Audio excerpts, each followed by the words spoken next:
Hi, Max. Hi, Manuel. So, this podcast is about efficiency. Yeah. So, let's start with the obvious question. What is efficiency?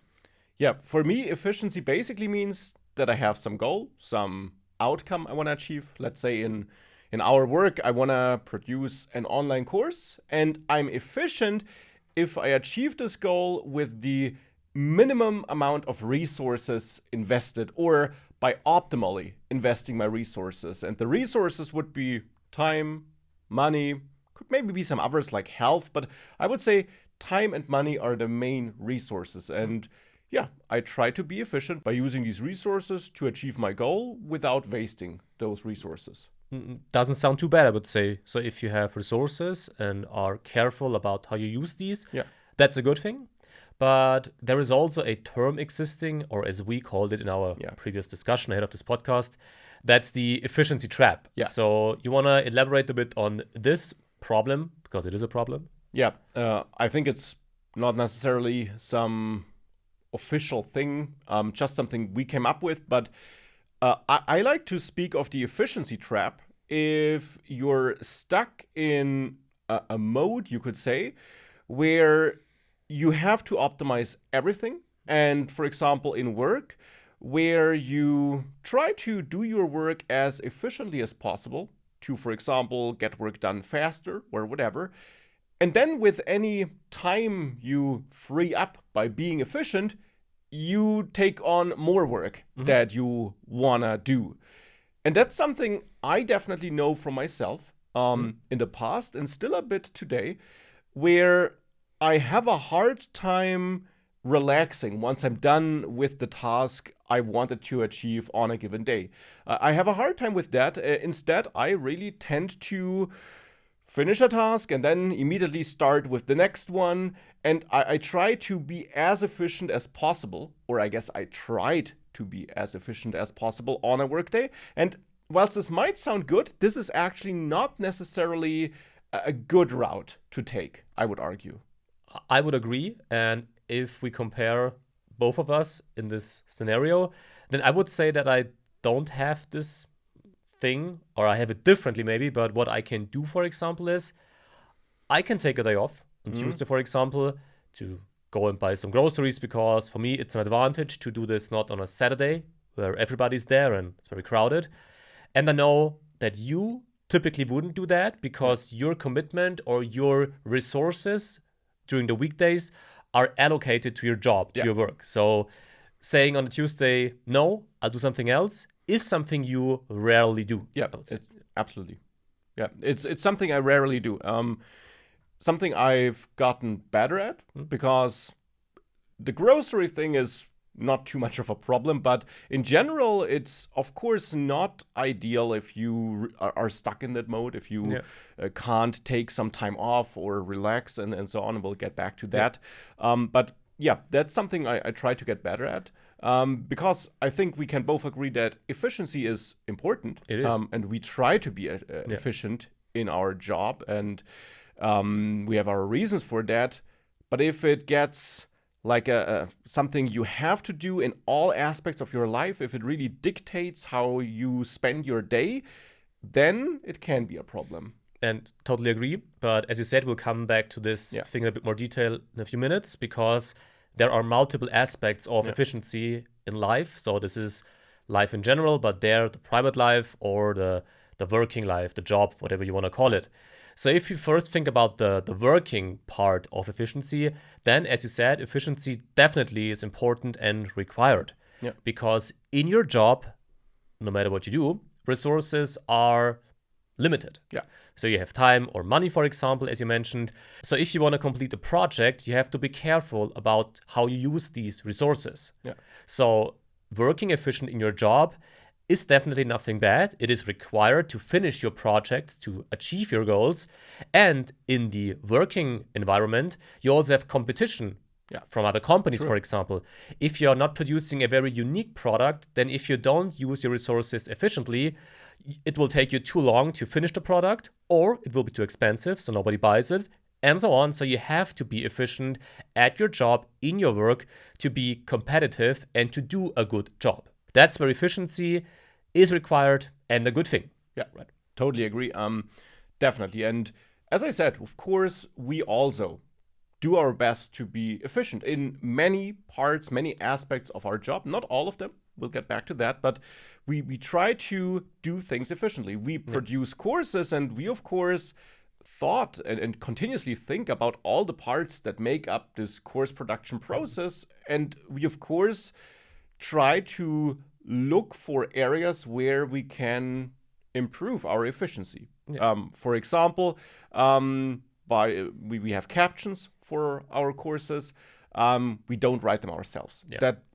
We could do that, but it would be a lot of work. That's not really fun. That doesn't add. It adds a lot of quality, I guess, but it's not something we have to do. Instead, this is something we can outsource with ease, and we can be more efficient because the time we free up by not doing that ourselves can be spent either on other projects or, coming back to that efficiency trap, also by calling it a day if you're done with what you wanted to do on a given day. Because captions are a special part of our work, because this is something we can outsource and that we don't have to review. So we can take it as given, these are done, these are fine. Because if you outsource other things, for example, if you would outsource preparing projects for courses, then you would have to prepare the actual project in a way that you describe what should be created, what the project should look like. And once you get it back, you have to review it again or check it again. So this wouldn't save us as much time, and therefore efficiency would be questionable. But up to this point, we only talk about efficiency from a pure money, time, and finishing projects thing. But I guess that efficiency also is an aspect that is important in work when it comes to, do I enjoy parts of my work, or do I enjoy my work in general? Because the more you only think in these efficiency terms, chances are higher that the enjoy part gets a bit less, let's call it like that. Yeah. Definitely. You mentioned the course projects, which we create, and that's a very good example because there are actually multiple related aspects, you could say. So for one, as you said, of course, we could try to outsource the course project preparation part so that we have freelancers preparing course projects for us, and then we just record the videos based on those projects. However, for one, that is not necessarily more efficient because, as you said, we have to review the work we get back. We might have to fine-tune it. We might see that whilst we're recording the course that the project was not ideal because we overlooked something when preparing the description for the freelancer. So we might lose time there, and we might not gain too much, actually. But even if that would not be the case, then the fun factor is also important, because if you try to optimize everything in work, if you try to outsource everything or as much as possible, then of course there's little left for you. And the danger is that you become that super efficient optimization machine who doesn't actually do anymore what we previously enjoyed doing. I mean, we did start creating courses because we enjoy doing that. We still do. And if we outsource everything, if we try to become efficiency monsters there, we would lose the part that we honestly like. And I agree, and we would lose it to do something else that we actually don't want to do. So what's the whole point behind that? Now we are aware that this totally depends on your job, on your life circumstances. Obviously. So we talk about our current situation, obviously. But I guess the core idea is something you can relate to, I guess, because it's always that thing about, I kind of enjoy my job, I want to do it more efficiently, but there are limitations that I have to set. If those are external limitations or things I have to do, then I can't do that. But if I have the power to decide how I allocate my resources, then the level of efficiency should be up to ourselves. Yeah, exactly. You just mentioned that, of course, there may be external factors that kind of limit your freedom regarding how you can set your own goals or which resources you have. Of course, there are different circumstances. So that is outside of your control to some extent. And as you said, we're talking about our perspective, our job. But if we take a look at the private life, then of course we live in a world where there are a lot of influences and influencers, I guess, and expectations that can also kind of dictate how we live our lives or how we feel we should be living them. So we might not actually be restricted. We might not actually have to do something, but we might feel like we have to be super efficient. We might feel like it's not okay to spend an hour on the couch watching a series on Netflix. We might feel like we have to do some side projects in the evening or learn a new language, not a programming language, any language. So, and that, of course, can make sense. Absolutely fine to do that. But it can also be dangerous if you feel like you have to do that. Totally. And I think the idea of getting influenced or inspired by other people is nothing bad at all. No. It can change some habits that are not the best. So if you decide to work out every evening, for example, instead of sitting on the couch for 3 hours, I think that's something good. But still, you always have to keep in mind that these are foreign people you don't know, that tell you how you have to live your life. And this is where it gets dangerous, in my opinion, because you always have to think about your own personal life, your own personal wishes, and the lifestyle you want to live. So getting inspired, in my opinion, is good, but getting a bad feeling about not doing what you're told to do, especially in the private life, I don't think this leads to a happy and satisfied life, because I wouldn't feel good with that approach, to be honest. So that's where this whole efficiency thing swaps over to the private life, because, as you said, it always depends on your life. Not everybody has the freedom to decide how to allocate the resources at work, but maybe some also don't have that in the private life because they have many, many duties and obligations. But as mentioned, these are our perspectives. So I think, especially for the private life, you have to make sure that you don't put efficiency as your number one goal, except you want to live that life. So if efficiency is all about your main thing that you want to have day by day, so you want to be organized from early morning until late at night, late in the evening, then this is okay. But only because other people do that, you shouldn't do that if you don't want to. Yeah, especially since you only see like the picture other people want you to see. And I guess that's something we could discuss in a separate podcast episode, but you don't see how their real life looks like. You only see what they want you to see. And therefore, as you said, efficiency itself probably shouldn't be the number one goal. It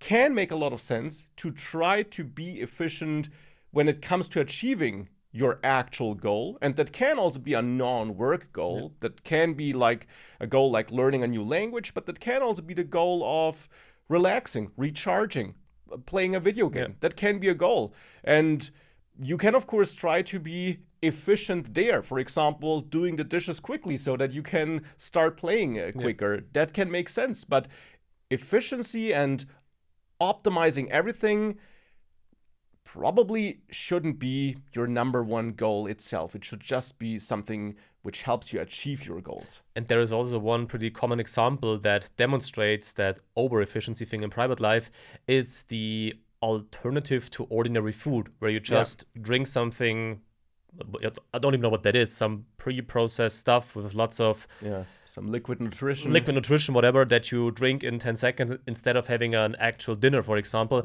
Once again, if you want that, it's fine. But for me personally, that's not the way I want to go, because I think eating is not something that I have to optimize completely.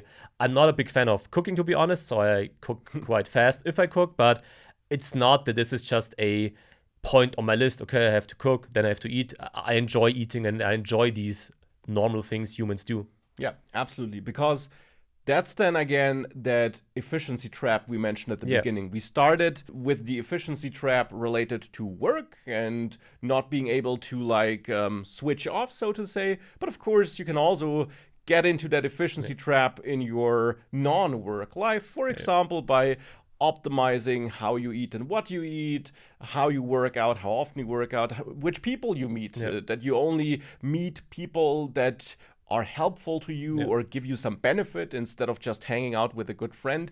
And that's again this efficiency trap, I'd say. And I think, and I guess we think, it's really important to be aware of the trap and not over-optimize things. And that's hard because, of course, we live in a society and in a world where it's pretty popular to optimize things, and where you can get a feeling that everything should be as efficient as possible. And I guess we think, and we hopefully also explain to some extent, why that's not necessarily the case, in our opinion. Yeah, at least not 100%. It depends on specific situations, Sure. specific areas, but efficiency above everything is not something that we follow, I guess. We don't do that. Or at least I try to get out of that efficiency trap. Yes.